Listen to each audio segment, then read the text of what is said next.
J'ai demandé à mon grand frère Augustin Kabouya qui a lancé ce débat pour dire, bon, est-ce que nous pouvons faire un débat loin de limiter sur un salon scientifique pour que vous m'expliquiez un peu qu'est-ce que vous entendez par la Constitution et en quoi vous vous donnez, vous, le pouvoir de penser que le testament de votre grand-père, c'est le testament du peuple congolais. Il parle. Et nous prenons la responsabilité d'affronter quiconque se réclamerait constitutionnaliste. D'où qu'ils viennent, pour qu'ils nous montrent en quoi la Constitution congolaise est devenue mature et qu'elle a été appliquée et qu'elle doit être changée et que son changement est fait ou bien corrobore avec le développement et la cohésion nationale. Mais aussi, l'idée qui est force. Si vous changez la Constitution sans un événement important, l'unique manière de changer de république, l'unique manière de recommencer. J'ai entendu certains constitutionnalistes de Sayo, parce qu'il y a maintenant des universités à Sayo, qui se donnent même le pouvoir de commenter la Constitution. Quelqu'un quitte les sciences infirmières, il devient spécialiste en droit. Nous sommes, nous, jaloux de cette qualité. Ok? Qu'est-ce qu'ils disent? Oh non, les Congo peuvent céder souverainement.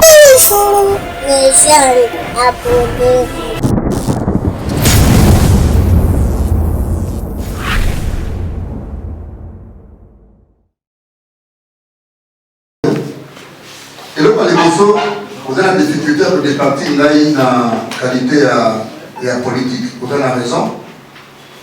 Mais différence entre élite classique et politicien en général, et dans un niveau, il y a Bima. La capacité à Kolomba, la politique politicienne, et puis Koutikala, la casquette et la scientifique. Tant qu'on a une constitution, on a un texte, on a c'est comme on a un politicien, on a un les Camerounais ont que pour les autres, tu sais qu'il y a un canangate, n'a commis qu'au critiquer ou bien n'a contre révision ou changement de la Constitution. Science est dans la quantité. Ce qu'on a un poto, dans la groupe de ministre de la Justice en France. Tant on a dit poto, tout fan qui te soula qui n'a pas il fallait privater livre dans le monde. Tout le monde est solo politicien moko aillé. Vous voyez les autres en France. Tout ça le débat a ABC, a ABC que l'opposabilité. La science n'a pas d'opposition. Débat tout ça là il y a un débat scientifique. Et il y a le matin que budget les amouquets, va prioriser mongo, va y dire mongo à jaloux. Non, ça c'est la politique. Mais avant toujours le bas, Makamba Poubé Kolikuzi. Nalobi n'a pas tout boyé. Maintenant, ce Bakanda, constitution nyonso, Bassi Bakango. Pourquoi? Parce que autant la société est dynamique, la norme l'est aussi. Et la norme doit suivre l'évolution de la société. Et les raisons doivent être discutées, et parce qu'il s'agit de la norme fondamentale, il faut qu'il y ait un compromis. Maman Sylvie, ce qui compromis les actes dans les bécolis Kunzi, tel que je dois faire un document provisoire, quand les autres qui vont changer en gros, parce que beaucoup de la terre et dans un momentané. Dans cette considération, au lobby, est-ce que le gouvernement il a dit c'est ça dans le bâti que pour réviser la constitution. Vous savez, on pouvait réviser la constitution. Ce qui a su beaucoup, c'est pour ça. Oui, la beauté de la science, l'œuvre en fait dans les nuances. Ce qu'on le dit dans je peux vous démontrer des fautes des Français dans la constitution. Ça veut dire que toute œuvre humaine est toujours entachée là-bas. Et là, comment on va changer. Mais là, il a l'obité. On a totalement raison. Pour moi, dans la d'ailleurs, je me suis dit, j'étais en train de m'amuser en disant quel deviendrait ce Parlement sans ces sangs. Ok? Parce que vous êtes dans la campus, vous donnez un cours de deux données Kalouba ou bien professeur Ngonako, il a deux Nabango, mais souvent de l'Ikou. Donc, ce que vous avez dit, Kambu, ailleurs, il y a une résolution, nous sommes la faculté, nous sommes l'université. Alors, c'est ça pour la matrice du Parlement. Ailleurs, si je peux m'amuser, Je peux même coopter, c'est ça qu'on peut être un député coopté pour l'école de l'État, pour surveiller l'écriture. Parce que les valeurs, il faut les reconnaître. Ok? Mais, contexte, on aura que c'est ça qu'on a modifié en gros, et changer. Vous savez, si vous sortez un concept de son contexte, il devient un prétexte. Si vous sortez un concept de son contexte, il devient un prétexte. Le contexte a évolué au point qu'aujourd'hui, plus nous avançons, plus nous nous rendons compte que nous n'aurons jamais trouvé un compromis comme celui-ci. Encore que c'est ça, mais resté classique, il n'a pas de la révision. Ici, il parle de changement. Donc, il faut nuancer. Troisième considération, aujourd'hui, bébé à moi, au la télé. Maman Sylvie, au cours de nos bagages philosophiques, ce n'est pas une question arithmétique. Que la maturité d'une constitution n'est pas une question arithmétique. C'est une question mystique, une question philosophique. Pourquoi? Parce que on ne peut pas évaluer ce qui m'a la botanie à la couveuse. Attends, vous mettez 6 mois la couveuse. Vous ne pouvez pas. Attends, ça dit 2 ans, vous allez à l'anniversaire. Ce qui m'a la couveuse. Attends, ça dit 3 ans. Bon, ça a été anniversaire. Donc, tout ça, l'anniversaire, moi, la botanie m'a toujours la couveuse. Notre constitution ne peut pas être calculée en termes de maturité parce qu'elle n'est pas encore appliquée. C'est ça la valeur philosophique. Donc, quand nous disons des choses, dans le Bangote, le Batoana ou Atsayo, parce qu'il y a beaucoup d'universitaires maintenant. Donc, et puis, quand on commence à un niveau d'interpréter la constitution, ce qu'on appelle la droit constitutionnel classique, il y a pas de droit constitutionnel approfondi. Si on continue à 60 cours, il y a licence dans le droit, assis dans Sayo, bien à l'université stigmatiste, après, il n'y a jamais la notion de l'interprétation constitutionnelle, l'interprétation de loi. Il faut voir au moment où donc, quand on parle, on fait un effort de rejoindre le commun de monter le message de l'État. Parce que la vérité aussi dans ce pays, c'est que, Mingi la biso, niveau est assez. Ce qui fait que ceux qui, bon, je donne un exemple, ceux qui se sentent à l'égard sur la Jolina, Bob Gabamba, il fallait se boucher. S'ils doivent parler de la Constitution, je parie que c'est 1% de la Congrès de Baboyouk. Ok? Donc, il faut donc quitter. Faut donc abattre de l'objet de la Constitution, et dans un caractère de la citadine, dans notre salaire à voter. Tout le monde qui m'a cambié, pour l'économie Batou, tout le monde avec qui géopolitique, parce qu'il a dit qu'il y a mon côté. Mais tant que le gouvernement est venu, on va dire que non, parce qu'il y a une limité. Ok? On va dire que nous, ça y est, militaire en relation avec le Parlement. Est-ce que des gens normaux, un gouvernement des hommes normalement constitués, ma vie pour le province, la ordonnance est un rattrapage. N'a continué de poser une question pour le point de vue structurel. Tout le gouvernement a dit ça. Est-ce que nous avons l'obligation dans le gouvernement de 50 personnes? Nous avons détaché habitat, tourisme. Tant que les habitat, tourisme, et puis la carte d'aménagement du territoire. Alors que l'habitat et le plutôt urbanisme et habitat, nous avons l'aménagement du territoire. Donc nous avons 3 ministères. C'est pour récompenser des individus. Parce que, soudainement, il était nommé ministre. Et tout le monde le sait. Et tout le monde le voit. Et dans la Constitution, je parle de des valeurs muettes d'une norme constitutionnelle. Il y a des choses que la Constitution ne dit pas. La Constitution ne peut pas venir vous dire que si vous avez nommé gouvernement, vous avez la qualité est. La Constitution n'a pas dit que quand vous avez nommé l'entreprise, vous avez la carte, ceux qui vont nommer 10 DG, 10 PCA de la Batemoussousou, 10 DG Bazala, Batakoto. Il est temps que les gens savent. Vous sachez que la Constitution n'est pas encore appliquée. Nous avons évalué, on va déclencher la valeur arithmétique de la Constitution à partir du jour où elle va être appliquée. Pour l'instant, c'est notre compromis. Pour l'instant, on peut la réviser selon l'article 219, mais en respectant les compromis qui sont à l'article 220. Dans tous les cas, il y a l'article 5 qui parle du caractère souverain de ce qu'on appelle le pouvoir constituant originaire, qui ne peut pas revenir, sauf s'il y a d'autres conséquences que je ne prends pas le risque d'énumérer ici. Mais la marche est là. Non, je ne peux pas parler des individus, c'est ça mon problème. C'est la marche de l'opposition. Oui. Hein? Ceux qui sont actuellement au pouvoir, ce sont eux qui ont marché à cette époque-là pour dire non à la révision constitutionnelle. Mais ça que je vous ai dit, j'ai répondu à Mme Tania que le problème que nous avons, c'est un problème de personnes. Nous n'avons pas de problème de texte. Je vous donne un exemple élémentaire. Si vous arrivez chez vous à la maison, vous avez votre belle télé, vous avez vos chaises de couleur blanche, vous avez tout ce qu'il faut, vous avez votre tapis. Est-ce que si vous rentrez à la maison, vous trouvez que la télé est tombée, la télé va tomber d'elle-même? Ou bien la personne qui vient demain, qui enlève la télé, qui la met à côté, c'est elle qui change de la valeur de la télé? Non. Les opposants du ventre font les choses en fonction de leurs intérêts temporels. Quand vous identifiez ces gens-là et qu'aujourd'hui ils reviennent avec ce discours, c'est pour donner de la réponse à ce que Madame a dit. Est-ce que le problème n'est pas que les gens prennent s'éterniser au pouvoir? C'est ça la vérité. Mais comme moi je suis scientifique, je ne fais pas un procès d'intention. Je ne suis pas dans les supputations, je reste dans le cadre. C'est comme ça que je dis, je n'opine pas sur les individus, sinon je vais faire comme des monologues devant des gens qui n'entendent même pas ce qu'ils disent.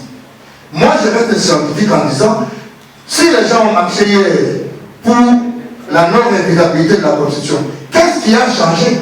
Est-ce qu'au moment où ils marchaient, ils n'avaient pas évalué tout ça, qu'il y avait des difficultés entre les gouverneurs et les provinces, et les députés provinciaux? Non. Les étrangers, moi je ne sais pas ce que j'ai suivi. J'ai regardé les travaux préparatoires, j'ai regardé le but Mampouya, les nombres, le Chokonda, les professeurs Jean Lusambo, mon grand frère Chokonda. Je n'ai pas trouvé, à part Mboj, je n'ai pas trouvé un autre étranger. Et le rôle, dans le document directeur de l'écriture du draft de la Constitution, les rôles sont répartis. D'abord, il faut rappeler que c'est d'abord un travail qui a été confié au Sénat. Ce sont les sénateurs de la commission PAJ qui a participé à l'écriture du draft. Mais aux côtés de ces sénateurs, ils ont eu un bureau d'experts. Alors moi, je ne sais pas, peut-être qu'on ne parle pas en français ensemble.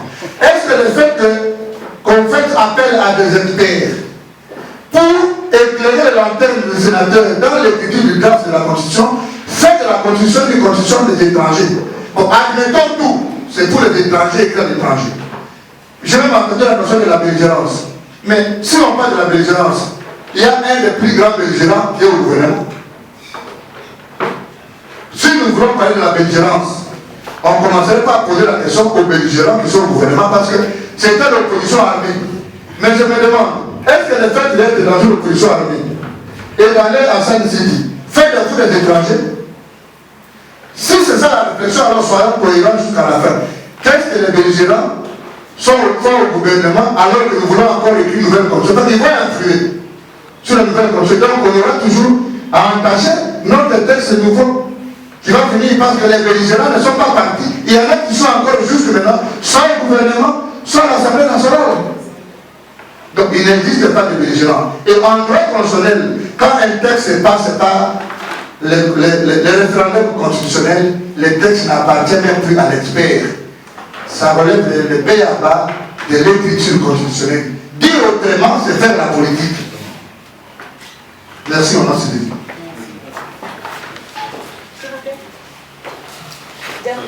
Oui. Vous êtes journaliste? Oui, journaliste. D'accord. On va prendre deux dernières questions.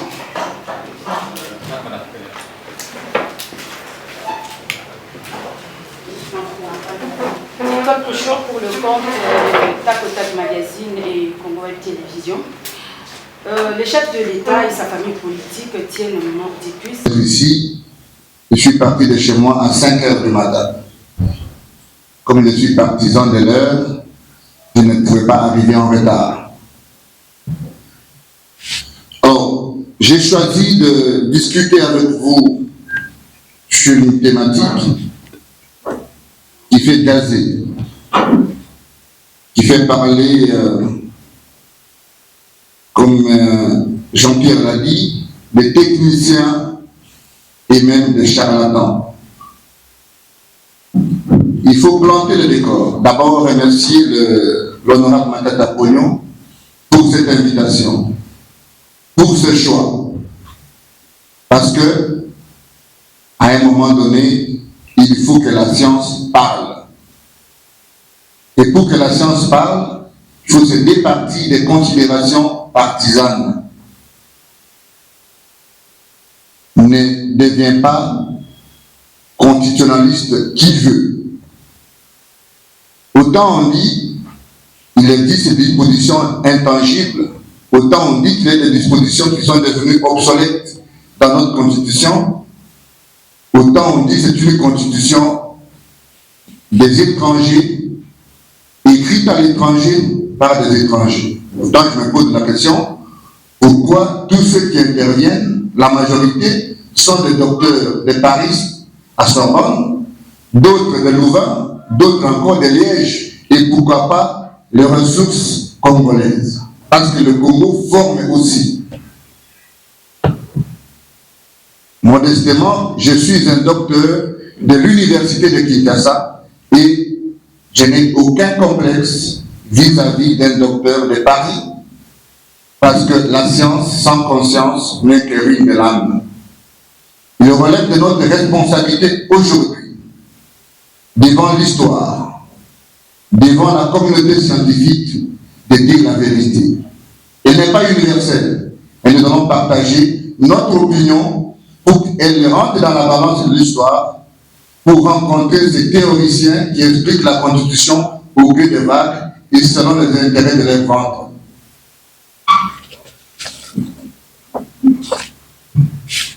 La Constitution congolaise du 18 février 2006 telle que révisée, entre la possibilité de sa révision et un coup d'État constitutionnel en RDC. Telle est la question de mon intervention. Honorables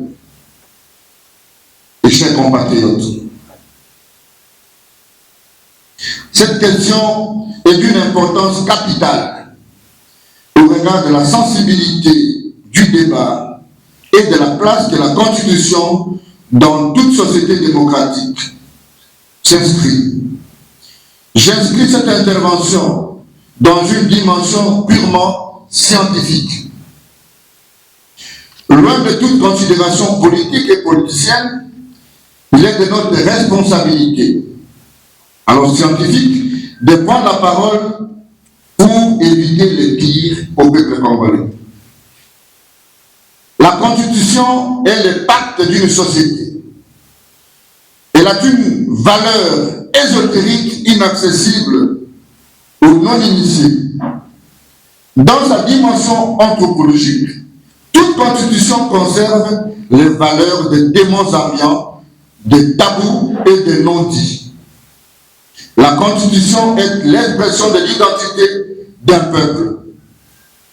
Quels qu'en soient les modes de son avènement, elle doit résulter du consensus national. Elle est l'instrument qui naît de la compilation des valeurs positives qui composent toute société et dans la diversité sociologique et anthropologique qui est la sienne. En d'autres termes, la Constitution est le pacte socio-juridique et politique qui scelle les liens spirituels et mystiques entre nos aïeux, notre génération et les générations futures. C'est dans ce contexte que tous les pays du monde connaissent plusieurs textes liés à leur histoire politique. Il en est ainsi dans notre pays où nous avons connu des textes constitutionnels de 1885 à nos jours. La présence thématique examine 2 points axés sur l'état indépendant du Congo en termes de texte et l'avènement du texte constitutionnel aujourd'hui en vigueur.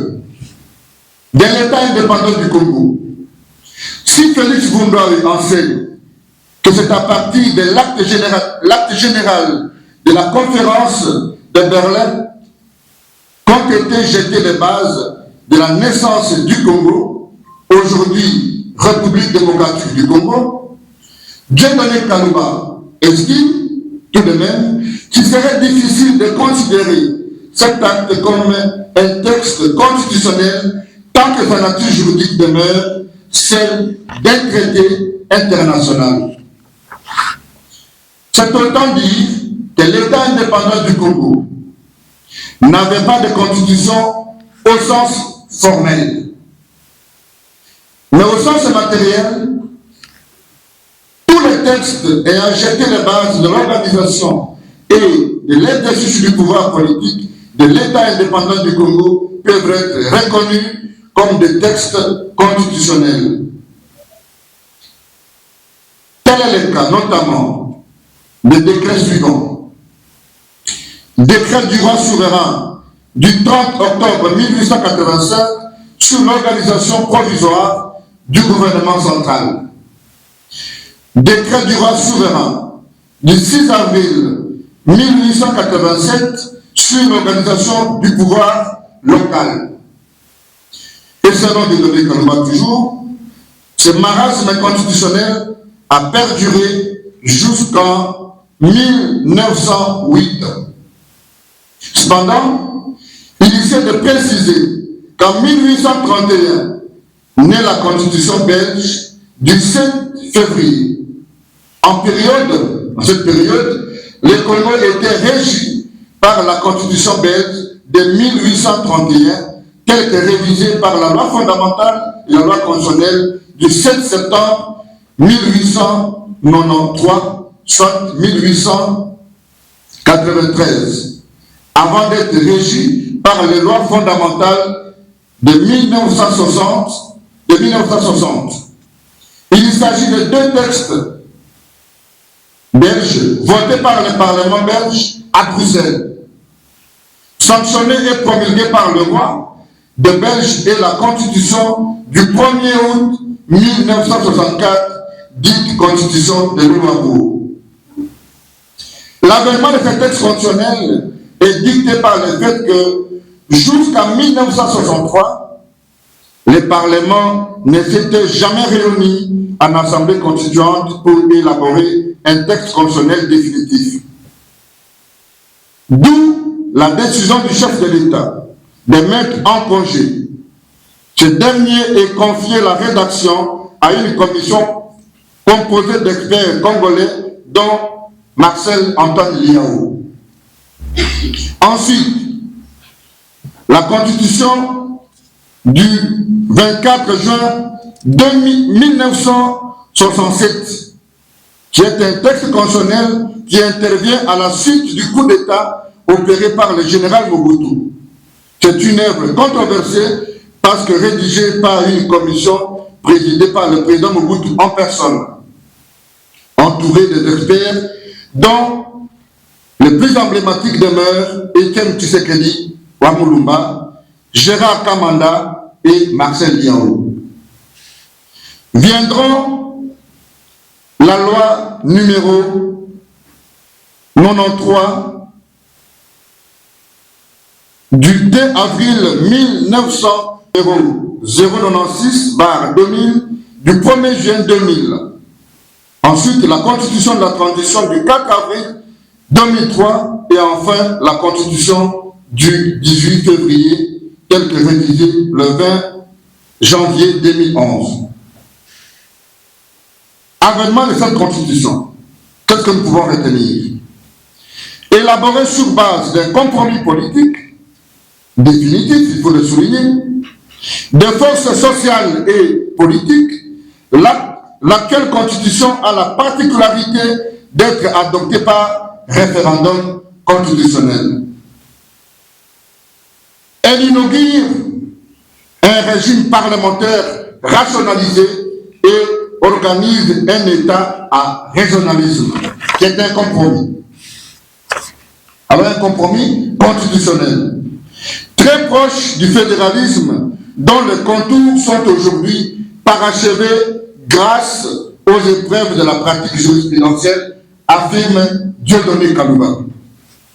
initié par le Sénat de la République démocratique du Congo, adopté par l'Assemblée nationale, sanctionné par un référendum constitutionnel comme produit du constituant originaire et promulgué par le président de la République, cette loi fondamentale est une propriété indéniable du peuple congolais.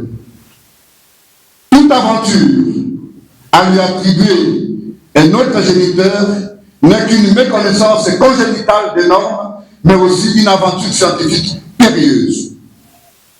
Aucun argument ne participe de l'affirmation selon laquelle il s'agit d'une constitution des étrangers, écrite à l'étranger. Kisangani, qui a abrité le démarrage de ces travaux, est une province de la République démocratique du Congo d'alors. Les experts congolais qui ont participé à son écriture sont encore vivants. J'ai cité Auguste Mampouya, Bob Kabamba, Évariste Bochard, Jean-Louis Sambo, et la liste n'est pas exhaustive.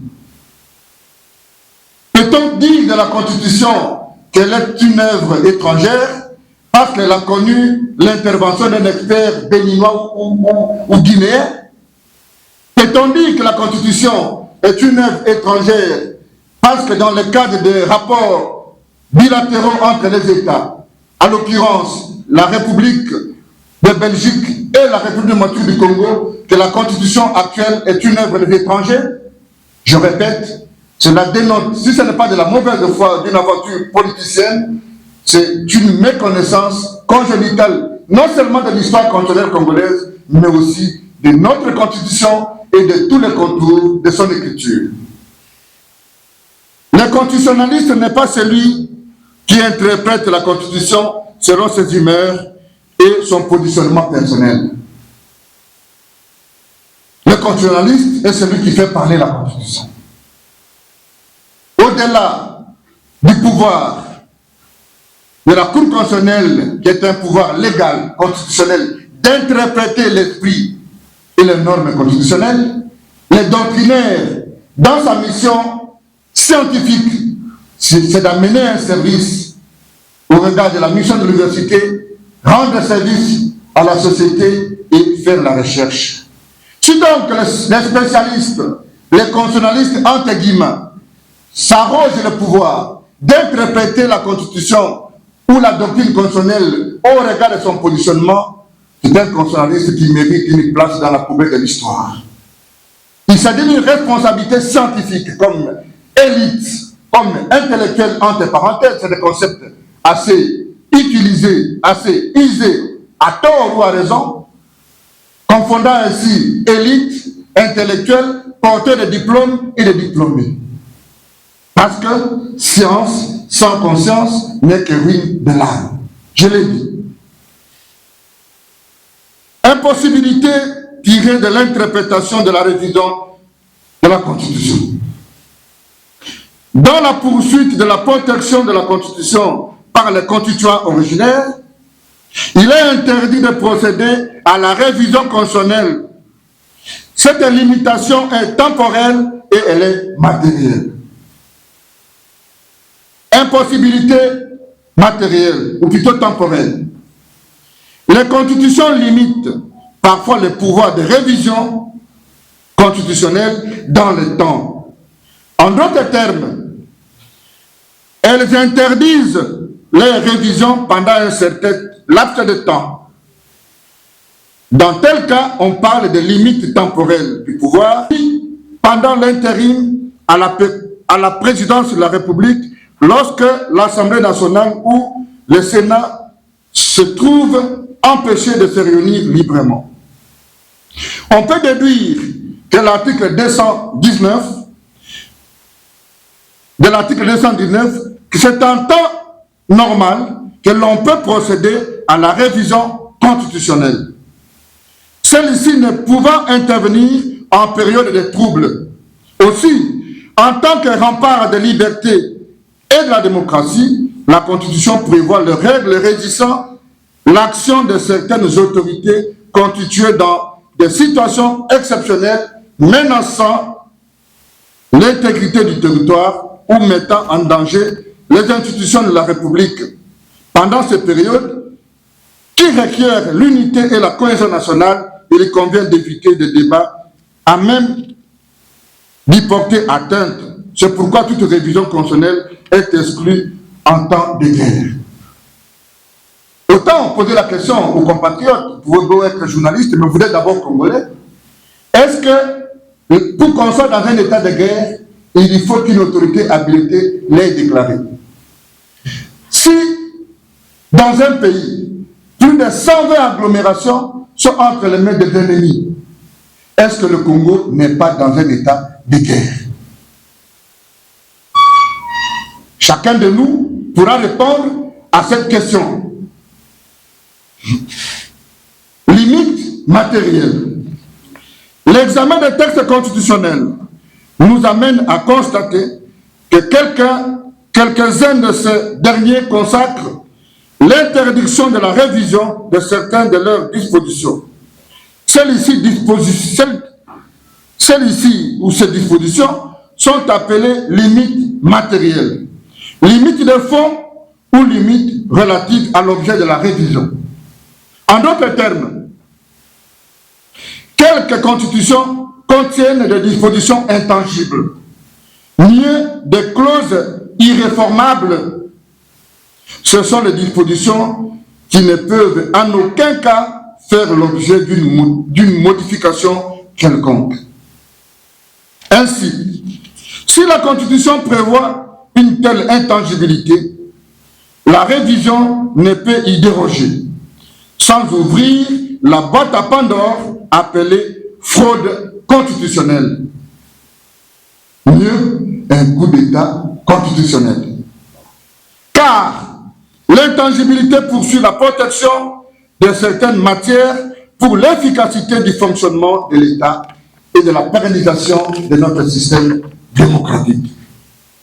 Dans ce sens, la Constitution du 18 février 2006 a, en son article 220, consacré l'intangibilité de certaines matières telles que la forme républicaine de l'État, le principe de suffrage universel, la forme représentative du gouvernement, le nombre et la durée des mandats du président de la République, l'indépendance du pouvoir judiciaire, le pluralisme politique et syndical, etc. Dans ce domaine, le record est détenu par la Constitution portugaise. Parce qu'ici, on veut nous dire que c'est nous qui inventons les roues, parce qu'il y a des spécialistes sous les bois qui interprètent la norme fondamentale sans légitimité scientifique et sans légalité intellectuelle. C'est seulement parce que c'est telle personne et il s'arroge le pouvoir de commenter notre pacte républicain sur lequel est assis l'héritage identitaire de toute une nation. Dans ce record, la Constitution portugaise, qui consacre 18 limites matérielles en son article 288, le dit. Selon cette disposition, le principe suivant est directeur. Et je vous ai parlé de la valeur mystique, de la valeur spirituelle d'une norme. Si, en 2006, nous sommes partis au référendum et nous avons posé la question à la population, à nos parents, certains sont morts. Sommes-nous d'accord pour cette constitution? Les parents ont dit oui. Ces parents sont morts. Regardez la valeur spirituelle d'une constitution. Ces parents sont morts. Est-ce que nous, qui vivons aujourd'hui, nous avons le pouvoir spirituel de revenir sur la volonté de nos parents qui sont morts? Par quel mécanisme? Mais il faut faire attention. Les gens doivent savoir que le principe, il est classique. Toute constitution est révisable. Que ce soit dit, toute constitution est quoi? Révisable. Et la manière de la réviser est prévue dans la constitution elle-même. L'initiative, la procédure, les mécanismes sont prévus dans la constitution. S'il existe une disposition obsolète, encore qu'il faut qu'on engage les vrais débats sur ce que ça veut dire, une disposition obsolète, il ne faudrait pas que l'inaction du politique soit considérée comme une consécration de dispositions obsolètes. Et je vous en donne la démonstration. Est-ce que quand vous avez vous-même la majorité, vous savez que vous êtes parti aux élections avec 3 listes et que vous avez plus de 3000 candidats et que vous avez 400 députés, êtes-vous obligé à nommer un informateur? Dans la même histoire, nous restitue la vérité que nous avons connu des majorités beaucoup plus composites, des majorités beaucoup plus éclatées sous M. Matata, sous M. Mouzito, sous M. Kizenga, mais que nous n'avons eu par moment de gouvernement pour nous se nommer, ou le gouvernement est nommé dans 10 jours.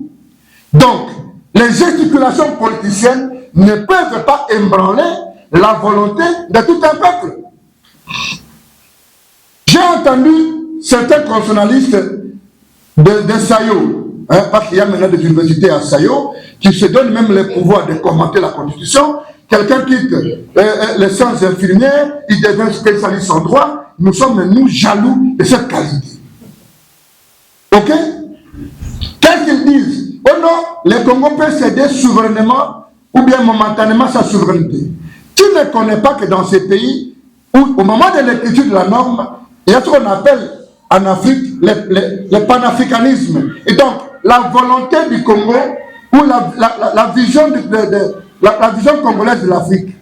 Mais comment vous voulez me dire qu'on fait la suppression des frontières au niveau de certaines zones, mais que dans notre constitution, nous pensons qu'il devient aberrant de dire que le Congo peut céder momentanément. Mais je pose la question aux gens qui vont à l'ambassade, pour ceux qui n'ont jamais été à l'ambassade. Si vous êtes poursuivi maintenant et que vous trouvez à l'ambassade des États-Unis, eh bien, aucun policier ne peut aller vous prendre. Je pose la question aux charlatans de la Constitution. C'est sur le pied de quelle disposition il est interdit à un magistrat congolais d'envoyer ses agents vous prendre à l'ambassade des États-Unis si dans notre Constitution il n'y a rien qui est prévu. Les gens voudront nous dire non, la question de la nationalité. Mais la nationalité, elle ne constitue pas une question intangible. Autant les gens disent non, il faut qu'on nomme le gouverneur. Les gens oublient, ils ont une mémoire courte. Est-ce que le problème qu'il y a entre le gouverneur et les députés provinciaux sont liés à la Constitution? Si vous-même vous contrôlez, aujourd'hui, dans la configuration congolaise, citez-moi un seul gouverneur qui n'est pas le gouverneur de l'Union sacrée. Ça signifie qu'il existe d'autres cadres de règlement de litiges politiques qui ne peuvent pas se transposer dans la Constitution. Regardez la faiblesse des arguments. Nous attendons le débat contradictoire. Et j'ai demandé à mon grand frère Augustin Kabouya qui a lancé ce débat pour dire, bon, est-ce que nous pouvons faire un débat loin délimité sur un salon scientifique pour que vous m'expliquiez un peu qu'est-ce que vous entendez par la Constitution et en quoi vous vous donnez, vous, le pouvoir de penser que le testament de votre grand-père, c'est le testament du peuple congolais. Il faut que la science, à un moment donné, parle. Et nous prenons la responsabilité d'affronter quiconque se réclamerait constitutionnaliste. D'où qu'ils viennent, pour qu'ils nous montrent en quoi la Constitution congolaise est devenue mature et qu'elle a été appliquée et qu'elle doit être changée et que son changement est fait ou bien corrobore avec le développement et la cohésion nationale. Mais aussi, l'idée qui est force, si vous changez la Constitution sans un événement important, l'unique manière de changer de république, l'unique manière de recommencer la réécriture d'une Constitution, il faut un événement extraordinaire, comme une révolution, ça s'est fait chez Compaoré, comme une rébellion, comme ce que nous avons connu sous la Fidèle, avec toute l'évolution. Et je vous ai donné l'économie de l'évolution de nos textes avec toutes les constitutions dites de transition. Quand vous vérifiez, Mobutu fait un coup d'État à 65, il y a un acte fonctionnel de la transition et il écrit plus tard une constitution de Lubabu. Il y a des textes constitutionnels provisoires, mais chaque texte constitutionnel définitif n'est qu'un texte qui est le produit d'un événement. Encore que ici, la constitution du 2006 a été sanctionnée par le peuple et donc on ne pose pas la question au peuple deux fois. Dites à ces gens qui disent que le peuple qui va dénouer, il y a un lien spirituel dans une constitution. Il y a une valeur anthropologique. Il y a une dimension ésotérique qui n'est pas accessible aux gens parce qu'ils occupent des fonctions. La science n'a pas de grand-père. La science n'a la vérité que la science. nous avons dit.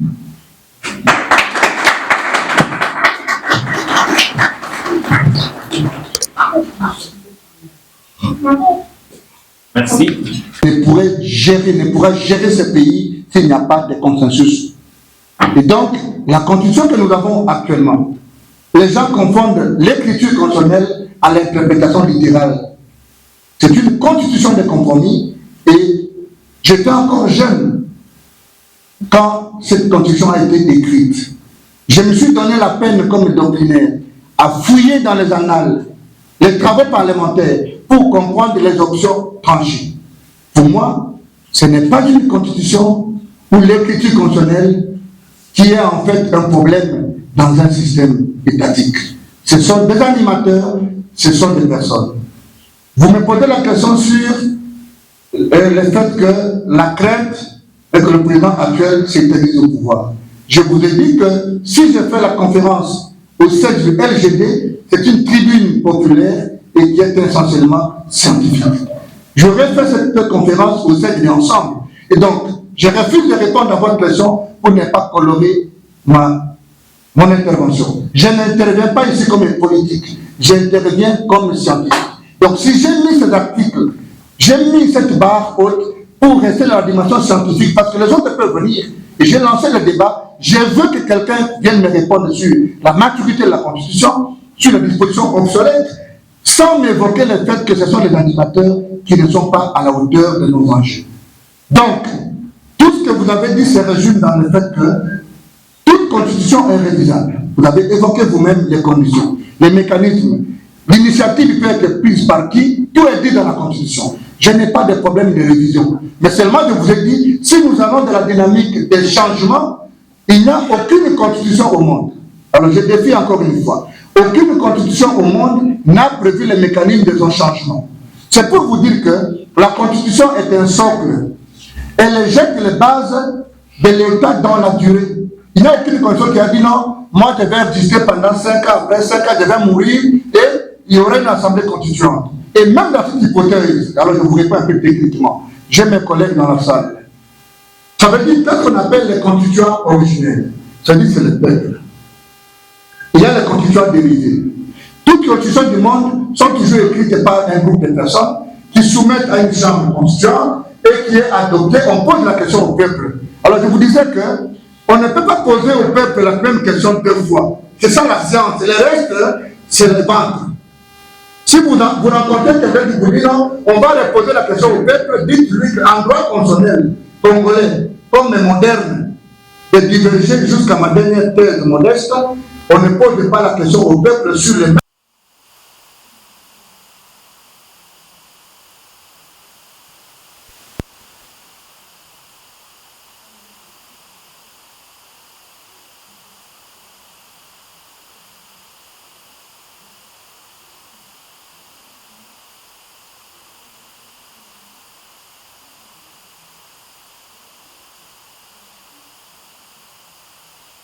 Le président a prêté serment sur la Constitution. De quel droit? Vous connaissez ce qu'on appelle les parjurés? De quel droit vous revenez sur les textes sur lesquels, ou à partir desquels vous tirez vos pouvoirs? C'est ça l'éducation constitutionnelle économique. Pour ça, les gens paient les bénévoles. Toi, tu écoutes ça gratuitement.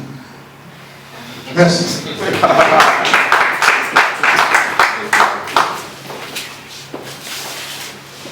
Je ne parle pas ici du président.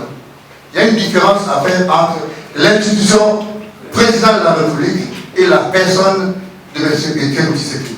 Moi, je suis un républicain. Quel qu'en soit le système, quels que soient les mécanismes de son avènement, tout le monde le sait, et tout ce qui a été dit, encore il a dit à côté au palais de la nation, il dit, vous êtes dans un pouvoir de compromis. Ok? Il y a une élection encore entachée. Je me suis toujours posé la question, si la légitimité s'est parachevée, on l'a lavé et que maintenant il y a la légitimité. Je ne parle pas du président comme personne. Je ne parle pas du parti présidentiel. Le débat, il est un débat scientifique, il est sur la Constitution. Mais poser la question, qu'est-ce que j'estime être une disposition imparfaite? Je vous ai dit que même si ma mère est ressuscitée aujourd'hui, je vous dirais que la Constitution congolaise est parfaite. Parce que même celle qui va être écrite, sera contesté par ceux qui sont aujourd'hui, par exemple, dans ce qu'on appelle la résistance. Vous pensez que ces compatriotes n'ont aucun droit, ou nous qui sommes à Kinshasa maintenant, nous avons plus de droits que ceux qui sont en exil? Vous pensez que les revendications de ceux qui font la guerre, moi je ne suis jamais pour ceux qui prennent les armes contre les autres, parce que ceux qui meurent, ce sont nos compatriotes. Les débats doivent être démocratiques, on doit les poser au sein des institutions et utiliser les instruments légaux que nous avons. Vous avez cité l'article 64 pour montrer au pouvoir que vous êtes en dehors du cadre constitutionnel. Mais que j'estime que je ne suis pas dans le débat des individus. Pour moi, la constitution est un compromis et qu'il n'y aura aucune constitution qui va venir qui ne sera pas un compromis. Et donc, un compromis sur un compromis nouveau, j'estime que ce compromis donne en soi des garanties d'équilibre et de consensus au lieu de chercher un autre compromis dont on n'a aucune garantie que ce compromis va être partagé par les autres. Aussi, vous connaissez, vous savez qu'au monde entier, dans le monde, il y a des États qui ont des constitutions dites coutumières, et aussi de l'Allemagne. Parce que vous faites le lien entre la constitution et le développement. C'est une alchimie dialectique infondée et ça n'a aucun soubassement scientifique. La constitution est la loi mère et les traces, les cadres de la collaboration des différents pouvoirs qui sont connus, ils sont classiques, horizontalement et verticalement. Nous avons une constitution de compromis qui veut qu'il n'y ait pas un chef d'État, en fait fort, qu'il n'y ait pas de compte à rendre. D'ailleurs, on a dit que nous sommes dans un régime présidentiel, mais en réalité nous sommes dans un régime présidentialiste. Pour preuve, les gens font une alchimie, encore une fois, incompréhensible pour dire non, écoutez, quand vous entendez le peuple, tout le monde s'adresse au président, mais que c'est plutôt le gouvernement qui est le centre de l'action du pouvoir. C'est faux. C'est plutôt une explication qui devait rentrer dans le cadre de notre passé politique. Nous avons connu 32 ans de Mobutu, et chez Mobutu, Tatabo, Moko, Mamabo, Ekolobo, Moko, et donc, on estime que dans la dimension philosophique d'un peuple affamé, il s'adresse à la plus haute autorité. Ce n'est pas qu'ils ne connaissent pas qu'il y a la première ministre. Et donc, ceux qui pensent qu'il faut supprimer le poste de premier ministre et créer une vice-présidence, c'est comme si ils disent que si demain le peuple commence à s'adresser à nouveau au vice-président, on va encore enlever le vice-président et peut-être créer un parlement tricaméral. Non, on ne résout pas le problème de cette manière-là. Vous parlez de la révision, elle est prévue. Les changements, je vous ai dit que modestement, je peux aussi apprendre.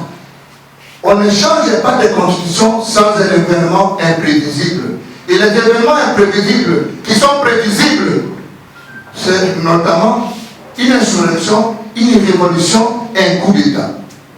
Les faire autrement, sous prétexte qu'on détiendrait une majorité en vue de changer, d'arrêter l'ordre constitutionnel sur lequel on est assis, ça s'appelle le coup d'État constitutionnel et que les conséquences sont incalculables. Comme un républicain, je ne prends pas le risque de vous dire quelles sont les conséquences. Mais je vous dis, et je vous le préviens, comme scientifique, au nom du service que nous devons rendre à la société, que les faits, les conséquences sont incalculables.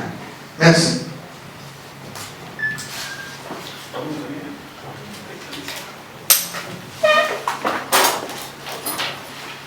Bonjour professeur. Les aînés que j'ai connus qui manipulent suffisamment la langue française, je ne prends pas les risques de commencer à définir ce que j'avais dit la classe politique. Est-ce que c'est l'ensemble des opérateurs politiques ou bien des animateurs des partis politiques pendant une période déterminée? Je ne sais pas ce que ça veut dire la classe politique. C'est un concept carré fou. J'estime aujourd'hui que le leadership politique actuel est plutôt obsolète. Le problème que nous avons, c'est d'abord le leadership politique qui n'est pas visionnaire.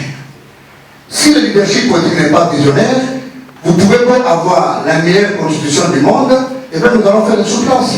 Pas que vous parlez de la médiocrité de la classe politique. Est-ce que c'est la constitution qui interdit ou bien qui autorise le fait que nous devons à la SNEL 30 millions de dollars pour une desserte en électricité normale, mais qu'on prenne 70 millions de dollars pour acheter des forages qui ont une durée plutôt de lampadaires, qui ont une durée de vie de 6 mois? C'est un pays à quelle réflexion? Nous avons connu dans ce pays un projet qui n'est pas budgétisé, l'argent soit apporté d'urgence, 500 millions. Est-ce que je peux vous citer combien l'aéroport en Afrique n'ont coûté que 300 millions aux États? Mais par Ndjili, est-ce que Ndjili c'est un aéroport? Mais l'aéroport c'est quoi? Ce n'est pas une maison, c'est l'hangar. C'est-à-dire que l'État congolais peut mettre 126 millions pour construire une salle qui est aujourd'hui inachevée, au lieu de prioriser, connaître le secteur producteur, connaître les secteurs qui peuvent, même du point de vue de la beauté du Congo dans le monde et de la place du Congo dans le monde, identifier ce secteur et diffuser de l'argent. On a l'impression aujourd'hui que l'argent du trésor public, c'est de l'argent des individus. Parce qu'on ne rend pas compte. On a déposé la loi de réduction des comptes. Vous avez entendu la discussion? Il y a des institutions qui ont 3000 dépassements budgétaires. Alors, à quoi peut d'avoir une loi de finances s'il y a un groupe d'individus qui gèrent notre argent? Est-ce que les Congolais sont sensibilisés pour savoir que c'est notre argent, ce n'est pas l'héritage d'une famille? Ok? Donc, le problème, c'est la classe politique qui est obsolète. Et donc, vous ne pouvez pas changer les textes tant qu'il n'y a pas la moralisation au sommet. Nous n'allons aller nulle part. Donc, la Constitution a-t-elle été écrite si rapidement, ou bien elle s'apprécie en termes d'objectifs, ou bien de la durée? C'est le tout. Ça veut dire que dans l'écriture de la Constitution, pour les gens normalement constitués, on sait que c'est notre pacte, on ne voit même pas la question de la durée, parce qu'on estime qu'un compatriote classique ne peut pas revenir sur notre pacte républicain. Donc la question de la durée est sous-entendue elle-même en disant, nous sommes mis d'accord. Et je vous ai dit que pour moi, j'ai dit dans ma thèse que la Constitution part de là. L'organisation des pouvoirs est aussi le mécanisme de la transmission après la compilation de toutes nos valeurs. Quand on dit bonjour, au revoir, merci, ce qui est dit, ce qui est une valeur chez le Tétela, ce qui est une valeur chez le Tchopé, ce qui est une valeur chez le Mouche, ce qui est une valeur chez le Balouba, c'est ce qu'on tente de modeler sous forme d'une norme. C'est comme ça qu'elle nous est opposable. Alors quand nous sommes mis d'accord sur ces valeurs, qu'est-ce qui peut faire que le lendemain, un groupe d'individus estime que contre 40 millions ou bien 26 millions qui ont dit à cette constitution, eux qui sont à 300, ils ont raison. Ça obéit à quelle, même si c'est une réflexion arithmétique, ça obéit à quelle dialectique. Donc le problème n'est pas la constitution. La réflexion sur la réhabilitation, elle est classique. La constitution le prévoit. Malheureusement, nous sommes tombés, ou ils sont tombés dans un piège tel qu'ils ne connaissent pas les normes. Alors ils s'adressent aux gens qui connaissent. Mais ces gens sont intéressés. Alors, pour leur confort personnel, ils laissent le peuple naviguer à vue. Mais rassurez-vous que, devant le jugement de l'histoire, chacun a une part de responsabilité. La maturité d'une constitution ne peut pas s'évaluer à 18 ans. C'était un gros bébé. Et je vous ai dit que je peux vous sortir les 229 articles. Je vais vous montrer que plus de 50 articles n'ont jamais été appliqués. Vous avez déjà entendu parler de la péréquation. Vous avez entendu parler de la rétrocession. Vous connaissez, vous avez un document où vous avez vu que quand les cardinaux parlent du Congo comme un héritage commun, vous savez qu'en Afrique, on a compris la démocratie européenne et on l'a mal appliquée. En Europe, les structures sont là et elles dispatchent les ressources naturelles. Chez nous, nous avons cru que la démocratie c'est la loi du nombre. Et le nombre, ça dit quoi? Le nombre a raison, le nombre prend tout, le nombre mange tout. De quel droit vous pensez que on connaît? Il y a des sénateurs, des ministres qui prennent de l'argent du trésor public, c'est-à-dire qu'ils vendent les arrêtés. Ils utilisent les positionnements pour arracher des marchés, ils se tapent 2-3 millions de dollars, il y va corrompre. La corruption, ce n'est pas moi qui l'ai dit. Nous avons connu en 2018 l'une des baisses avec autant de députés provinciaux, ils n'ont pas eu assez de sénateurs. Cette fois-ci, la CENI en a invalidé plus de 80. Vous connaissez la suite de ceux qui ont été invalidés. Donc, le principe de la corruption, ce n'est pas moi qui l'ai dit. Alors, de quel droit ces députés-là? Moi, j'étais candidat à Katakokom de chez moi. Ça veut dire que, une semaines après, les gens venaient encore avec des machines où ils terminaient de voter. Je peux vous donner un élément important. Je suis avec un observateur dans un village de Katakoti à Munda. Une maman vient avec son fils de 6 mois et elle revendique un bulletin et puis un autre pour son fils. Parce que le village est un village acquis pour un candidat qui du reste a des fonctions ou avec des fonctions. Donc il a l'armée, il a la police.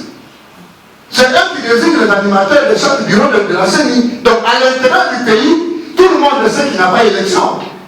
La majorité des députés qui viennent ici ne sont pas élus. Tous ceux qui ont des pouvoirs ici s'arrangent avec les animateurs de la CENI, ils ont l'argent. Donc si vous voyez un député, ne l'appelez pas honorable. Si vous êtes minimalement intellectuel, ne l'appelez pas honorable. Il a juste une qualité, en fait il est honorable par procuration. Donc vous voulez, madame, que ce sont ces gens-là qui décident de notre sort. Je ne pense pas. Il faut qu'on ait la responsabilité de le dire. Merci.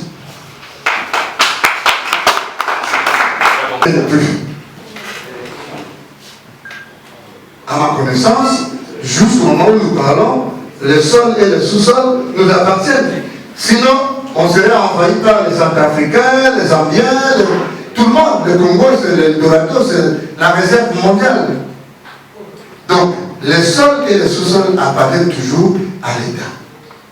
Mais dans le cadre de la vocation africaine du Congo, j'ai dit, ça remonte aux travaux de la Constitution, il y a des dispositions qui font allusion à la promotion des rapports avec les autres, de l'unité africaine, du panafricanisme. Et donc, le Congo plonge. Et ça ne se fait pas automatiquement, ce n'est pas un individu ou un individu qui dit non, cet espace est désormais abandonné par le Congo. Vous vous rappelez de l'épisode de Vital Kamerhe sous le président Kabila? Il a uniquement, son départ a été dicté par les vainqueurs. Les forces étrangères sont arrivées sur le territoire congolais, mais que le Parlement n'en était pas informé. Et il a dit non, au regard de la Constitution, vous ne pouvez pas faire intervenir une armée étrangère sur le territoire congolais sans l'intervention, sans l'information au Parlement. Ok? Ça signifie que cette souveraineté à laquelle on fait allusion ne va pas notre droit sur le sol et sous le sous-sol. Et cela ne peut pas être un argument pour réviser la Constitution. Bon, allons au fond de la logique. Cela peut alors être un argument pour réviser la Constitution, mais que cela n'est pas un argument pour la changer parce que les mécanismes de son changement ne sont pas prévus. Vous pouvez tout oublier ce soir. L'assistance, vous pouvez tout oublier, mais n'oubliez pas un élément, qu'aucune constitution au monde ne prévoit les mécanismes de son changement. Deuxième chose, que tout changement structuré et organisé de la Constitution, sans un événement exceptionnel comme une révolution, comme un coup d'État, est un coup d'État constitutionnel. Troisième considération, que les conséquences sont incalculables parce que vous marchez sur l'ordre constitutionnel sur lequel vous êtes assis et que vous donnez des béquilles à quiconque de contester la légitimité et la légalité des institutions établies. C'est du droit constitutionnel pur. Mon cher ami, vous m'avez posé une question politique, je ne réponds pas aux questions politiques. Vous voulez me retrouver au sein de l'ensemble, je vais répondre politiquement. Moi, je ne parle pas ici comme membre d'ensemble. Je parle comme professeur d'université autour de l'opportunité du changement ou de la révision constitutionnelle. Mon argumentaire est clair. La constitution congolaise est la meilleure parce que c'est le meilleur compromis de tous les temps. Je n'ai pas dit qu'il n'y a pas eu de constitution avant, mais que cette constitution est le meilleur compromis et qu'elle a été validée par le peuple. Et que dans sa valeur spirituelle, il y a de nos aïeux qui sont partis, qui nous ont laissé ces textes directeurs. Il n'y a aucun dysfonctionnement organisé ou causé par les individus qui impacterait sur son changement. Sa révision, je comprendrai. Donc, si il y a un forcing, moi je refais ma part. En tout cas, parmi vous, il y a des grands intellectuels, et des grands historiens, des grands journalistes qui vont restituer l'histoire. Il y a eu un certain Laurent, professeur de droit public, qui avait dit que si vous changez les constitutions, les conséquences peuvent être incalculables. Merci beaucoup. Vous êtes doctorant en quoi? Bon, il existe 1 an. Voilà. Alors, l'article 72. Nul ne peut être candidat à l'élection du président de la République s'il ne remplit les conditions ci-après. Posséder la nationalité congolaise d'origine, être âgé de 30 ans au moins, jouir de la plénitude de ses fonctions civiles et politiques, n'est pas se trouver dans un cas d'exclusion prévu par la loi électorale. Qu'est-ce qui vous dérange dans cette disposition? Oui. Vous pouvez parler avec lui. Allez-y, allez-y. Ce qui me dérange, c'est-à-dire la qualité scientifique. Donc, on prend toute personne qui a 30 ans, on ne tient pas compte des qualités scientifiques. Donc, on ramasse tout le monde qui doit gérer le pays. Même s'il faut élire quelqu'un dans des clubs amicaux, on tient compte aussi des niveaux d'études et compétences. Très bien. Alors, vous avez voulu qu'on ajoute les niveaux d'études. Mais je vous ai dit que la Constitution n'est que le texte fondateur du pouvoir. Mais cette disposition, comme vous la voyez, elle est si courte. Et quand vous lisez la Constitution, il y a toujours des dispositions qui renvoient à une loi organique. Vous lisez autour des conditions sur l'éligibilité à certaines fonctions ou à certaines qualités, il est renvoyé à une loi et il y a la loi sur l'organisation et le fonctionnement de l'élection qui donne des conditions spécifiques. Quand on dit n'être pas exclu, si tu peux encore bon, je sais que tu n'as pas vu le cours d'interprétation, tu vas bien comprendre. Le point 4 n'est pas se trouver dans un cas d'exclusion prévu par la loi électorale. Ça signifie que cette disposition s'est fait compléter par les conditions de fond et de forme liées à la loi électorale, notamment une condamnation, notamment conserver les droits politiques et civils. Si M. Jean-Pierre Bemba n'a pas été candidat aux élections passées, c'est parce qu'il était condamné à aller sur l'affaire de la subordination des témoins. Donc, il ne faut pas lire la Constitution comme si c'était un verset biblique. La Constitution, c'était un tout. C'est comme ça qu'elle n'a que 229 articles et s'est fait compléter par d'autres discussions. Mais je suis d'accord avec vous autour des qualités intellectuelles parce qu'on a l'impression qu'il y a beaucoup plus de stagiaires. Non seulement dans les chefs de ceux qui accèdent à cette fonction, mais dans le lot de ceux qui veulent accéder. Vous pouvez vous imaginer que dans un pays classique, et ça je le dis au président Vizal Kamere, qu'un inspecteur de finances qui vient d'être engagé il y a 30 jours, s'il est payé, il prend son salaire, il paye 12 professeurs ordinaires. Je dis, le salaire d'un inspecteur des finances paye 12 professeurs ordinaires. Donc ça veut dire que si vous avez votre cousine, ou bien si vous avez votre nièce, vous la faites engager à l'IGF, il peut payer ensemble en une soirée, Évariste Bouchard, Auguste Mampouya, Nyabirungu, Kambaï Kwacha, et on est dans un pays des hommes normaux. Nous nous réveillons un matin, nous partons, nous revenons, et les salaires d'un petit inspecteur de l'inspecteur général de finances peut régler les problèmes de Nyabirungu, de Bouchard, de Mampouya, de tout ce monde-là. Mais on dit non, la loi budgétaire, elle est passée depuis 30 ans. Les gens abonnés.